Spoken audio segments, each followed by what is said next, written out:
E E aí aí, ele começa a associar esse pensamento crítico com criatividade e com curiosidade, né? Que é esse primeiro item aí que a gente vai falar.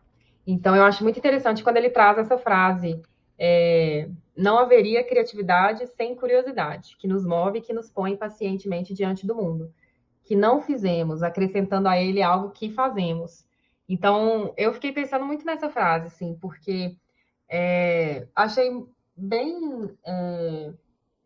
motivador você pensar que você pode agregar algo para o mundo que vai partir ali de você. Só que só vai partir de você se você tiver algum tipo de, né, assim, de algum questionamento que te move, que te faz você correr atrás de um conhecimento para resolver um problema, ou de um conhecimento que pode te ajudar de alguma forma, né? Então, fiquei pensando muito nisso, como que a curiosidade nos move.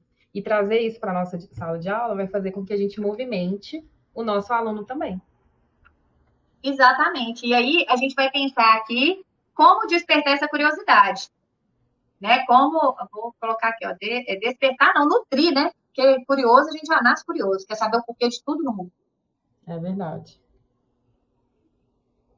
Se é criança, então, É isso que eu ia comentar. A gente vai perdendo um pouco, né, disso, dessa curiosidade inata. Mas se a gente puder nutri-la, isso é muito bom. e E eu aí, acho que fazer faz. muitas perguntas, né? A pergunta, ela tem que ser, e não é pergunta retórica, não, tá, gente? Do tipo que você faz, vai lá e responde, não. Põe o aluno para pensar, põe o aluno para perguntar também, né? O que que move, assim, para ser mais observador, olhar o que está acontecendo no mundo, para poder ter essas dúvidas, para tirar essa naturalização de tudo que está acontecendo, né? E as coisas vão acontecendo e meio que vai naturalizando, né? A gente nem pensa mais sobre isso. Por isso que a criança é tão boa, porque ela faz a gente sair desse lugar. Porque quando ela pergunta para a gente, mas por que é desse jeito? Aí você para e pensa, você fala, poxa vida, é mesmo, por que é desse jeito? Aí quando você É vai ver os verdade. motivos, às vezes você fala assim, não concordo com esses motivos, não, isso não pode ser desse jeito, a gente tem que fazer de outro jeito, né? E às vezes, no pensar sobre isso, você fala: uau, isso aqui é um motivo muito, muito relevante. Eu precisava mesmo refletir sobre isso e nunca tinha E sem refletido. a pergunta, você jamais teria refletido. Jamais teria Exatamente. pensado sobre E isso. quando a gente pensa na sala de aula, a gente está pensando a mesma coisa, né? O conhecimento das nossas diferentes áreas, ele tem uma proposta de ser uma leitura do mundo, né? Uma explicação sobre como que o mundo funciona. E aí, se a gente não se abre para essas perguntas, a gente também não se abre para essas novas formas de ver o mundo, né? E isso inclui as formas como ela também vê o mundo. E por isso a questão do diálogo, né? Então, fazer e estimular, né? Não é só fazer. Muitas perguntas. Sua aula tem que ser cheia de perguntas, cheia de porquês e como, né? Para que isso possa ser mais vivo. E uma coisa que está muito relacionada à criatividade e essa coisa da curiosidade é estimular novas combinações, né?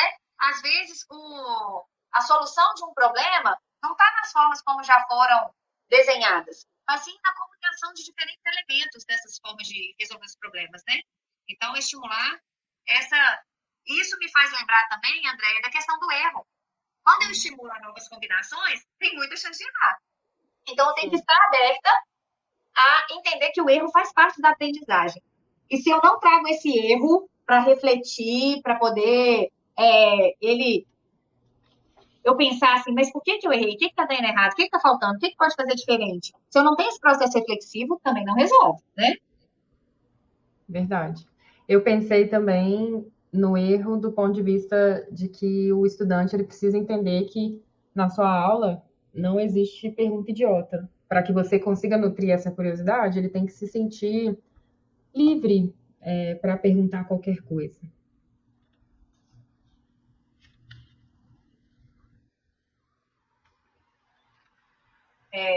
Como que a gente constrangimento? Isso. Aí, ó. Eu acho que deu bem, né? Uhum.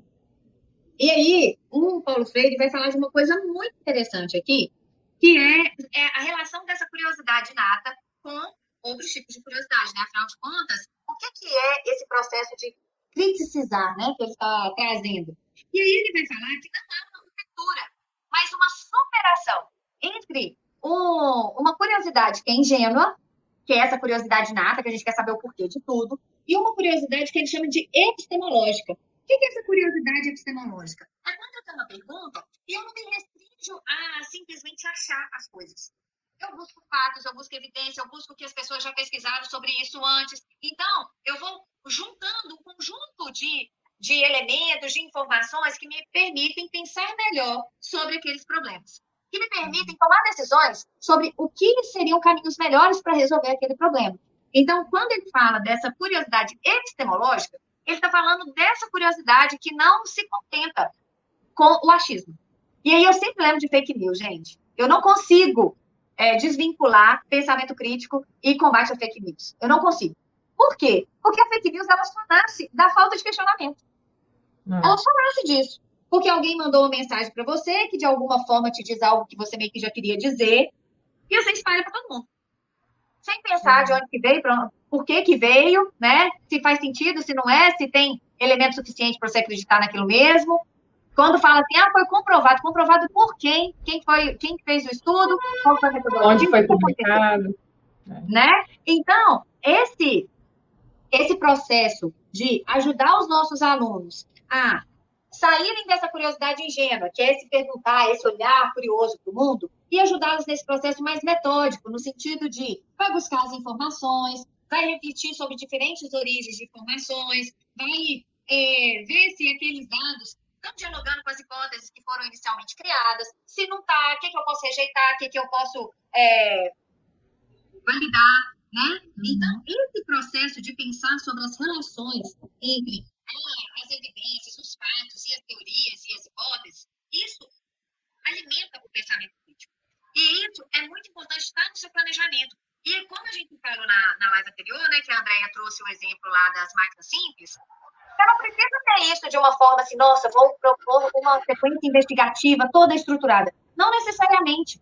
Às vezes, esse movimento de transformar o seu conteúdo em pergunta, de fazer os meninos pensarem, mas por que isso? O que vocês acham que pode acontecer? E pôr-nos para discutir uns com os outros. Será que é plausível isso que o fulano está falando? O que a gente pode ter como que a gente pode buscar informações que vão ajudar a gente a pensar se isso aqui é plausível ou não? Se faz sentido ou não? Se faz sentido, a partir de qual perspectiva? Né? Porque, às vezes, em áreas mais humanas, você tem essa possibilidade de pensar diferentes perspectivas. Não é um olhar só para o fenômeno. Você olha ele de diferentes perspectivas. Então, às vezes, vai ser o ponto de vista do fazendeiro, o ponto de vista do sem terra, o ponto de vista do repórter, o ponto de vista do governador, o ponto de vista das pessoas que moram na cidade próxima. Você vai pensando em diferentes pontos de vista para tentar construir aquela realidade, por exemplo. E aí, outra coisa que o Paulo Freire fala é que a promoção da ingenuidade para a criticidade não se dá automaticamente. Então, gente, isso é uma coisa que se desenvolve. Eu preciso ajudar o meu aluno a fazer esse processo de desenvolvimento. E não é à toa, Ana, que na BNCC, por exemplo, essa competência, né, pensando aí na questão de saber buscar, selecionar informações, ela está distribuída por toda a BNCC nas diferentes áreas de conhecimento. Então, não é só na linguagem, vai ter na ciência da natureza, vai ter nas ciências humanas, porque é uma competência que precisa ser desenvolvida pelo estudante, para que ele se torne um cidadão, uma pessoa mais crítica e que vai fazer diferença, né, na participação de questões sociais, né, e outras questões que envolvem a vida de qualquer pessoa. Então, é importante a gente ter essa noção de que isso pode ser desenvolvido